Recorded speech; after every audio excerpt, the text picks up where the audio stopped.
नमस्ते। आज हम लोग बात करने वाले हैं मोहन राकेश के एक बहुत ही कह सकते हैं दिल को छू लेने वाले एकांकी सिपाही की माँ के बारे में। ये एक ऐसी कहानी है जो हमें युद्ध के उस पहलू को दिखाती है जिसके बारे में अक्सर बात नहीं होती, यानी एक माँ का इंतजार और उसके दिल के अंदर का जो संघर्ष है वो। जरा सोचिए इस सवाल के बारे में। एक माँ के लिए क्या अपने बेटे और दुश्मन के बेटे में कोई फर्क होता है? असल में यही वो एक सवाल है जो इस पूरी कहानी की आप कह सकते हैं आत्मा है, और यह हमें मजबूर करता है कि हम युद्ध को एक बिल्कुल ही अलग नजरिए से देखें। तो आखिर किसने लिखी है ये दिल को छू लेने वाली कहानी? अच्छा, इसके रचयिता हैं मोहन राकेश, आधुनिक हिंदी साहित्य के आप कह सकते हैं एक बहुत बड़ा नाम। मोहन राकेश जी नई कहानी आंदोलन के एक बहुत बड़े चेहरे थे। ये वो दौर था जब कहानियां स्वतंत्रता के बाद के भारत की जो उलझी हुई सच्चाइयां थीं उन पर फोकस कर रही थीं, और ये जो एकांकी है सिपाही की माँ, ये उनके संग्रह अंडे के छिलके तथा अन्य एकांकी से ली गई है। पता है, इसमें राकेश जी ने बहुत ही खूबसूरती से ये दिखाया है कि युद्ध का जो असली दर्द है ना, वो सरहदों पर नहीं बल्कि उन घरों के आंगन में महसूस होता है जहां किसी की आंखें दरवाजे पर ही टिकी रह जाती हैं। तो चलिए अब सीधे कहानी के माहौल में चलते हैं। एक सीन इमेजिन कीजिए। एक गांव है, एक टूटा फूटा सा घर है, और वहां एक माँ और बेटी हैं जो बहुत बेसब्री से किसी एक खबर का इंतजार कर रही हैं। ये जो माहौल है ना, ये सिर्फ एक बैकग्राउंड नहीं है, ये खुद में एक किरदार है। टूटी चारपाई, मिट्टी की दीवारें और एक दरवाजा जो पता नहीं किस अनिश्चितता की दुनिया में खुलता है। तो ये घर सिर्फ एक घर नहीं है, ये गरीबी, बेचैनी और इंतजार की एक जीती जागती तस्वीर है। और यहीं रहती हैं बिश्नी और उसकी बेटी मुन्नी, जिनकी जिंदगी की हर एक सांस उम्मीद और लाचारी के बीच में झूल रही है। ये उनका रोज का काम बन चुका है। जैसे ही डाक वाली गाड़ी आती है, मुन्नी भागती है। ये आवाज, ये उनके लिए सिर्फ एक गाड़ी की आवाज नहीं, ये उम्मीद की आवाज है, क्योंकि यही तो एक तरीका है अपने बेटे और भाई मानक से जुड़ने का, जो बहुत दूर बर्मा में लड़ रहा है। और बिश्नी का ये विश्वास देखिए, मेरा दिल कहता है कि अगले मंगल को भैया की चिट्ठी जरूर आएगी। मतलब हर बढ़ती हुई आशंका के बाद भी वो माँ अपनी उम्मीद को जिंदा रखने की हर कोशिश कर रही है। ये जो डायलॉग है ना, ये उसके दिल में चल रहे डर और एक माँ की ममता के बीच की जो जंग है उसे साफ साफ दिखाता है। तो सवाल ये है कि दांव पर क्या लगा है? देखिए, सिर्फ एक बेटे की जिंदगी नहीं बल्कि एक पूरे के पूरे परिवार का भविष्य। बेटा मानक बर्मा में लड़ रहा है, महीनों से कोई चिट्ठी नहीं आई है। इधर बेटी मुन्नी शादी की उम्र की हो गई है, और उस शादी के लिए जो पैसे चाहिए वो भी बेटे की तनख्वाह से ही आने हैं। तो गरीबी बढ़ रही है, अनिश्चितता बढ़ रही है, सब कुछ मतलब सब कुछ उस एक चिट्ठी पर टिका है जो आ ही नहीं रही। और फिर कहानी में एक ऐसा मोड़ आता है जहां युद्ध का जो एक अनजाना सा डर था ना, वो एक खौफनाक हकीकत बनकर उनके दरवाजे पर दस्तक देता है। घर में जो एक खामोश सी हताशा थी ना, वो टूट जाती है। कैसे? बर्मा से भागकर आई दो शरणार्थी लड़कियां हैं, वो अपनी आपबीती सुनाती हैं। और इन लड़कियों का आना घर में जो उम्मीद का एक नाजुक सा बुलबुला था उसे फोड़ देता है। वो अपने साथ युद्ध की वो सच्चाई लेकर आती हैं जिसे बिश्नी शायद कभी सुनना ही नहीं चाहती थी। अब जरा ये शब्द सुनिए। वहां हिंदुस्तानी सिपाहियों की लाशें तो गली सड़ी लाशों की तरह पड़ी रहती हैं, उन्हें कोई जानवर खा जाए। ये शब्द हैं, ये बिश्नी के दिल में किसी तीर की तरह लगते हैं। सोचिए, पहली बार उसे उस क्रूर सच्चाई का सामना करना पड़ता है जिससे उसका बेटा मानक हर पल गुजर रहा है। ये जो डिटेल है ना, ये युद्ध की पूरी भयावहता को सीधा उनके आंगन में लाकर खड़ा कर देती। और बस यहीं से हम नाटक के क्लाइमैक्स पर पहुंचते हैं। एक बहुत ही शक्तिशाली, एक बुरा सपना, जहां बिश्नी को आखिरकार संघर्ष की असली प्रकृति का सामना करना पड़ता है। क्या होता है जब एक माँ का बेटा ही दुश्मन बन जाए, और दुश्मन एक बेटा? यही सवाल उस भयानक सपने की बुनियाद बनता है। बिश्नी देखती है कि उसका अपना बेटा मानक एक दूसरे सिपाही की जान लेने वाला है, और मानक कहता है, मैं इसे अभी मार दूंगा, ये दुश्मन है। यहाँ हमें युद्ध से एकदम कठोर हो चुका मानक दिखता है। वो एक घायल सिपाही पर खड़ा है और उसे मारने को तैयार है। उसकी आंखों में अब इंसानियत नहीं, सिर्फ और सिर्फ नफरत दिखाई दे रही है। लेकिन तभी वो दुश्मन सिपाही कहता है, मैं तुम्हें नहीं मारूंगा, मैं भी तुम्हारी तरह एक आदमी हूं, मेरी माँ। और उसी एक पल में उस दुश्मन की सारी दुश्मनी धुल जाती है। वो दुश्मन नहीं, वो तो बस एक डरा हुआ लड़का है जो अपनी माँ को पुकार रहा है। उसकी आवाज में वही दर्द है, वही पीड़ा है जो बिश्नी अपने बेटे मानक के लिए महसूस करती है। और अपने सपने में बिश्नी उन दोनों के बीच कूद पड़ती है। ये इस नाटक का सबसे अहम, सबसे जरूरी पल है। क्यों? क्योंकि बिश्नी सिर्फ अपने बेटे को बचाने के लिए आगे नहीं आती, वो उस दूसरे सिपाही को, उस दुश्मन को बचाने के लिए भी आगे आती है। और वो अपने बेटे मानक से कहती है, तू इसे नहीं मारेगा, ये भी हमारी तरह गरीब आदमी है। इसकी माँ इसके पीछे रो रो कर पागल हो गई है। बिश्नी की ये जो दलील है ना, ये दिल को झकझोर कर रख देती है। वो उस दुश्मन सिपाही में अपने बेटे की छवि देख रही है और एक अनजान माँ में वो अपना ही दर्द देख रही है। यहाँ पर एक माँ का जो प्यार है वो हर सरहद, हर दीवार को तोड़ देता है। तो इस सब का मतलब क्या हुआ? बिश्नी को ये एहसास होता है कि युद्ध के बनाए हुए ये जो लेबल्स हैं ना, मेरा बेटा और दुश्मन, ये सब एक माँ के प्यार और हमारी जो एक जैसी इंसानियत है उसके सामने बिल्कुल खोखले हैं, बेमानी है। एक सिपाही है, दूसरा भी सिपाही है। एक बेटा है तो दूसरा भी बेटा है। एक की माँ इंतजार कर रही है तो दूसरे की माँ भी तो इंतजार कर रही है। आखिरकार दोनों ही किसी माँ के बेटे हैं। तो चलिए अब आखिर में ये समझते हैं कि ये नाटक आज के समय में भी इतना जरूरी, इतना महत्वपूर्ण क्यों है। देखिए, इस नाटक में कई बड़े थीम्स हैं। पहला, कि युद्ध कितना निरर्थक और अमानवीय है। दूसरा, कि मातृत्व यानी एक माँ का प्यार एक यूनिवर्सल पहचान है जिसकी कोई सीमा नहीं होती। और ये कि लड़ाई का सबसे बुरा असर पीछे छूटे परिवारों पर पड़ता है। और सबसे बड़ी बात कि हमारी साझा मानवता दुश्मन जैसी किसी भी सोच से कहीं ज्यादा बड़ी है।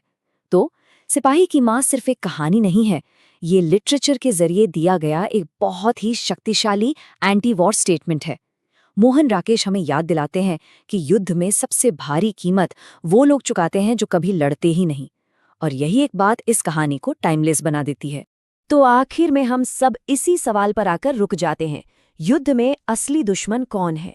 ये नाटक का गहरा संदेश हमें युद्ध की असली कीमत पर सोचने के लिए मजबूर करता है। तो कौन है असली दुश्मन? वो अनजान सिपाही या फिर वो सोच, वो विचारधारा जो उसे हमारा दुश्मन बनाती है? इस पर जरूर सोचिए। तब मज़ा आ रहा है सेशन देखने में, कैसा लग रहा है जी? ऑब्जेक्टिव सेशन तो हम ला रहे हैं। समरी तो आप लोगों को समझ में आ रहा है ना, कोई दिक्कत नहीं ना हो रहा है? चलिए फिर ठीक है, तो हम लोग स्टार्ट करते हैं नंबर 1 से। आप लोग कमेंट बॉक्स में या फिर हम प्रीमियर किए हुए हैं, लाइव नहीं आ रहे हैं तो प्रीमियर में आप लोग बताते चलो कि हाँ इतना आ रहा है। सबसे बेस्ट रहेगा आप लोग कमेंट बॉक्स में बताते चले लो कि 1 का ए, 2 का मतलब जो हो रहा है वो उस टाइप से बताइएगा तो हमको पता चलेगा आप लोग का कितना सही हो रहा है, क्वेश्चन आप लोग के लिए अच्छा हो रहा है कि नहीं हो रहा है। ठीक है, वैसे ही सारा क्वेश्चन मोस्ट इंपॉर्टेंट है, देख लीजिए तो क्वेश्चन बैंक का भी क्वेश्चन इसमें इंक्लूडेड है। आप लोग देख लीजिए कब कब पूछा हुआ है, बहुत इंपॉर्टेंट क्वेश्चन है, तो बिना छोड़े हुए सारे क्वेश्चन को तैयार कीजिए लोग। ठीक है, चलो क्वेश्चन नंबर 1 से स्टार्ट करते हैं। बोल रहा है सिपाही की माँ एकांकी के एक इकार का नाम बताएं। जो सिपाही की माँ जो एकांकी है, इसके जो तो उनका नाम जो लिखा का मत उनका जो नाम है वो क्या है, जल्दी बताओ। मोहन राकेश, कालिदास, रवि रंजन या फिर ज्ञान रंजन? तो इसका राइट आंसर क्या हो जाएगा? ये जो मोहन राकेश है वही है। ठीक है, चलो आगे बढ़ो। मोहन राकेश का जन्म कब हुआ था? तो मोहन राकेश का जन्म कब हुआ था, चलो बताओ। मोहन राकेश जी का जन्म 8 जनवरी 1925 को हुआ था। ठीक है, चलो आगे बढ़ो। मोहन राकेश का निधन कब हुआ था? तो मोहन राकेश का निधन कब हुआ था? तो इसका आंसर हो जाएगा 3 दिसंबर 1972 को। समरी देख लीजिएगा तब ज़्यादा समझ में आएगा। ठीक है, मोहन राकेश का जन्म कहाँ हुआ था? तो मोहन राकेश का जन्म जल्दी बताओ। तो ये रसगुल्ला गली, अमृतसर, पंजाब। ठीक है, चलो।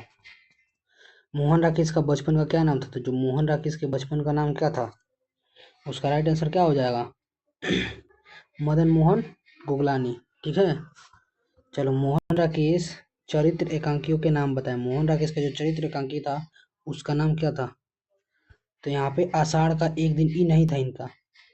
पैर तले के जमीन, अंगाड़े के छिलके और अन्य एकांकी। तो राइट आंसर इनका बी हो जाएगा, यही सही था। ठीक है, चलो आगे बढ़ो। मोहन राकेश के चरित्र नाटक का नाम लिखे। तो मोहन राकेश के जो चरित्र नाटक था इसमें आ- आधे अधूरे भी था, लहरों का राजहंस भी था, आषाढ़ का एक दिन बाद था। इसलिए राइट आंसर हमारा क्या हो जाएगा? ऑप्शन नंबर डी हो जाएगा ना। चलो ऑप्शन, अब 8 नंबर क्वेश्चन देखो, मोहन राकेश की कहानी संग्रहों के नाम लिखे। तो मोहन राकेश की जो कहानी संग्रह था उसका राइट आंसर क्या होगा? इसमें भी वही होगा, इंसान के खंडहर, नए बादल, जानवर जिंदगी, एक और जिंदगी, ये भी उन्हीं का है। फौलाद का आकाश, वारिस, ये भी उन्हीं का है। तो इसका राइट आंसर क्या हो जाएगा? Option number D. ठीक है, चलो, आखिरी चट्टान तक नामक यात्रा वृतांत किसने लिखा है? तो आखिरी चट्टान तक जो नामक यात्रा वृतांत है ना, इसका राइट आंसर क्या होगा? Madan Mohan, sorry sorry sorry, ये वाला मोहन राकेश जी। ठीक है, आगे बढ़ो। 10 नंबर, मोहन राकेश द्वारा अनुदित पुस्तकों के नाम लिखे। तो मोहन राकेश द्वारा अनुदित पुस्तक के नाम कौन कौन से हैं? तो ये मृक्ष कटिम कटिकम मृक्ष कटिकम, अभिज्ञान शकुंतलम, ये भी उन्हीं का है। एक औरत का चेहरा, ये भी उन्हीं का है। तो इसका राइट आंसर क्या हो जाएगा? Option number D. ठीक है, चलो, सिपाही की माँ शीर्षक एकांकी किस संग्रह से ली गई है? जो सिपाही की माँ है, ये किस एकांकी के किस संग्रह से लिया गया है? तो इसका राइट आंसर क्या हो जाएगा? ऑप्शन नंबर ए सही होगा, अंडे के छिलके एवं अन्य एकांकी से। ठीक है, चलो 12 नंबर देखो, किस पाठ से उद्धृत है कि यह भी हमारी तरह गरीब आदमी है? यह किस पाठ से लिया गया है कि यह भी हमारी तरह गरीब आदमी है? तो इसका राइट आंसर हमारा क्या होगा? देखो, हंसते हुए मेरा अकेलापन नहीं, माँ की, सिपाही की माँ की कहानी चलेगा। हम लोग छोटे सिपाही की माँ ही ना पढ़ रहे हैं। चलो, किसने लिखा है कि नहीं फौजी वहां लड़ने के लिए हैं, वो नहीं किसने कहा, लिखा है कि नहीं फौजी वहां लड़ने के लिए हैं, वे नहीं भाग सकते, जो फौजी छोड़कर भागता है उसे गोली मार दी जाती है। तो ये किसने लिखा है? तो ये लिखा है मदन मोहन राकेश जी ने, मोहन राकेश जी ने। ठीक है, चलो, किस पात्र का कथन है कि भैया मेरे लिए जो कड़े लाएंगे वे तारों और बंदों के कड़े से भी अच्छे होंगे? ये किसने कहा है?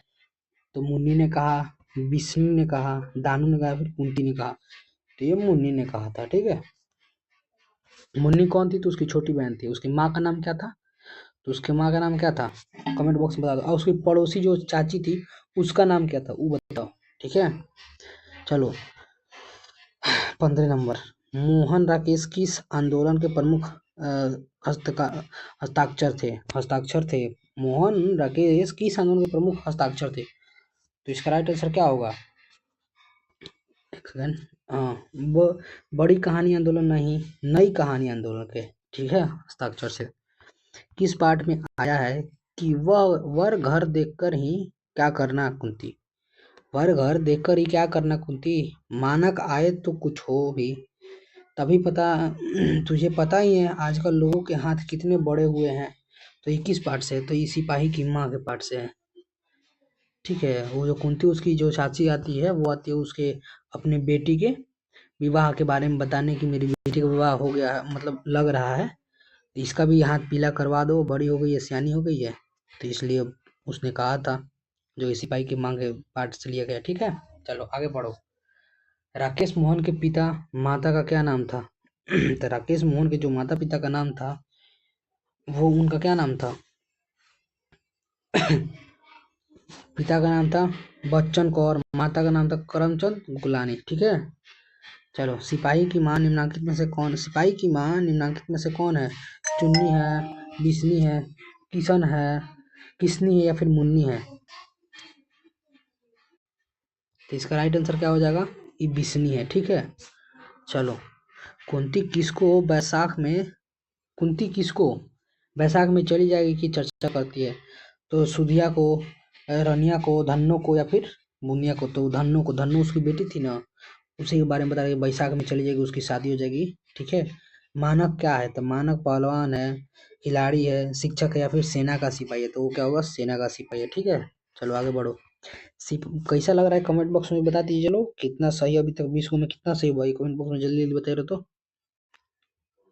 हाँ, लिख दिए लो। चलिए लो आगे बढ़ा जाए। 21 नंबर, सिपाही की माँ एकांकी के अनुसार लड़ाई कहाँ हो रही है? तो सिपाही की माँ एकांकी के अनुसार, जो सिपाही की माँ है उसके अनुसार लाहौर में, बर्मा में, जापान में या फिर बंगाल में? तो ये बर्मा में हो रहा है। ठीक है, चलो आगे बढ़ो। निम्नलिखित में से बिस्नी की पड़ोसन कौन थी? तो बिस्नी की पड़ोसन कौन थी? तो ये कुंती थी। चलो आगे बढ़ो। कौन कहता है मैं इसकी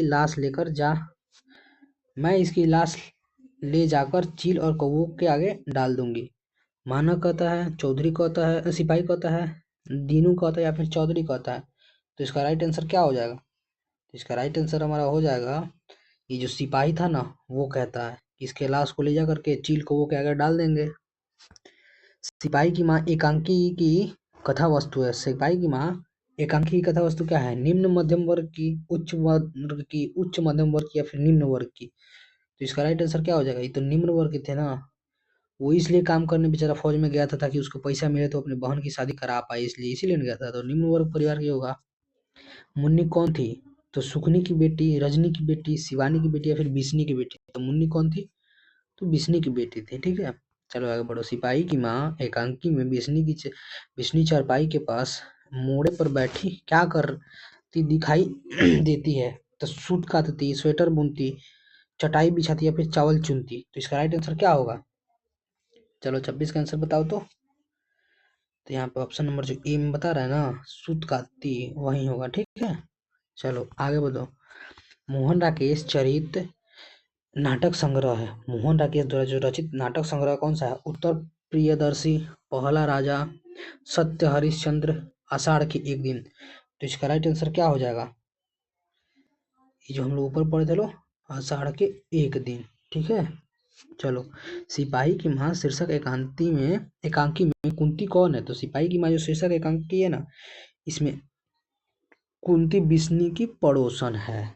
कौन है? कुंती बिस्नी की पड़ोसन है। C number option. ठीक है, चलो। नाटक के क्षेत्र में जयशंकर प्रसाद के बाद की सबसे बड़ी प्रतिभा कौन माने जाते हैं? तो जयशंकर प्रसाद के बाद की सबसे बड़ी प्रतिभा मोहन राकेश माने जाते हैं। ठीक है, आगे बढ़ो। सिपाही की माँ शीर्षक पाठ में हड्डियों का चलता फिरता ढांचा कौन है? तो सिपाही की माँ में जो उसमें जो हड्डियों का ढांचा चलता फिरता है वो कौन है? तो 30 का राइट आंसर क्या हो जाएगा? दीनू कुमार है, दीनू कुमार। चलो, बिस्नी किस एकांकी की पात्रा है? तो बिस्नी सिपाही की माँ की पात्रा है ना। चलो, मुन्नी डाक गाड़ी के पीछे क्यों जाती है? चिट्ठी लेने, सामान लेने, पेंशन लेने, या फिर राशन लेने? चिट्ठी लेने जाती है। ठीक है, चलो। मानव बिस्नी से दूध की जगह क्या मांगता है? तो मानव बिस्नी से पानी मांगता है दूध की जगह। ठीक है, चलो। फौजी वहां लड़ने के लिए है, वे भाग नहीं सकते, जो फौज छोड़कर भागता है गोली मार दी जाती है। उपयुक्त उतना किस पाठ से लिया गया? तो सिपाही की माँ से लिया गया है। ठीक है, चलो आगे बढ़ो। रंगून कहाँ है? तो रंगून वर्मा में है। रंगून कहाँ है? तो रंगून वर्मा में है। ठीक है, चलो। सिपाही की माँ शीर्षक पाठ की साहित्यिक विद्या क्या है? तो सिपाही की माँ जो शीर्षक पाठ है उसकी साहित्यिक विद्या क्या है? लेख है, कहानी है, एकांकी, या फिर निबंध? तो ये एक सेकंड, एक एकांकी है। ठीक है, चलो। जानवर और जानवर शीर्षक रचना किसकी है? जानवर और जानवर शीर्षक रचना मोहन कृष्ण की है, मोहन राकेश की है। ठीक है, चलो। सिपाही की माँ शीर्षक एकांकी में मुन्नी की अवस्था क्या थी? तो मुन्नी की अवस्था थी 14 वर्ष। और जो धन्नो की थी उसकी अवस्था, तो उसका जब पूछेगा धन्नो का तो 13 वर्ष। ठीक है, क्या याद रखना? 13 वर्ष। धन्नो को पूछेगा तो 13 वर्ष, और मुन्नी को पूछेगा तो वही। ठीक है ना। चलो। 1962 में मोहन राकेश किस पात्र के संवादक रहे? तो 1962 में जो मोहन राकेश थे ना, सारिका, मतवाला, अछूत समस्या, फिर विश्व प्रेम? तो इसका राइट आंसर क्या हो जाएगा? 39 का राइट आंसर बता दो कमेंट बॉक्स में। जो ऑप्शन नंबर 1 दिखा रहा है ना, सारिका, एक सेकंड, सारिका यही वाला हो जाएगा। ठीक है, चलो। Last question. वारिस शीर्षक रचना के लेखक का नाम बताएं। जो वारिस शीर्षक है इसके रचना के लेखक का नाम क्या है? रामधारी सिंह दिनकर, मोहन राकेश, उदय प्रकाश, या फिर ओम प्रकाश वाल्मीकि? तो इसका राइट आंसर यही होगा, रामधारी सिंह दिनकर। एक सेकंड, ये नहीं, ये मोहन राकेश जी होगा ना। 40 का बी नंबर। चलो, हमारा सारा क्वेश्चन यहाँ पे खत्म होता है। अब आप लोग बता दीजिए कमेंट बॉक्स में किसका कितना सही हुआ। टोटल क्वेश्चन 40 था। ठीक है, टोटल क्वेश्चन था 40। आप लोग का कितना सही हुआ ये कमेंट बॉक्स में बताइए। लो, आप लोग का कितना सही हुआ। जिसका जितना सही हुआ होगा उसका हम नाम नेक्स्ट बॉक्स में लेंगे। कल वाला पेपर था उसमें सुमित थे, आज वाला पेपर में देखते हैं कौन था टॉपर इस क्वेश्चन का, ठीक है। और कमेंट बॉक्स में ये भी बता दीजिए लोग अच्छा लगा या फिर नहीं लगा। अगर ऑब्जेक्टिव सेशन और चाहिए तो कमेंट बॉक्स में बता दीजिए लोग, अपने दोस्तों को भी शेयर वेयर कर दीजिए लोग, ठीक है। चलिए लोग मिलते हैं नेक्स्ट सेशन में कल।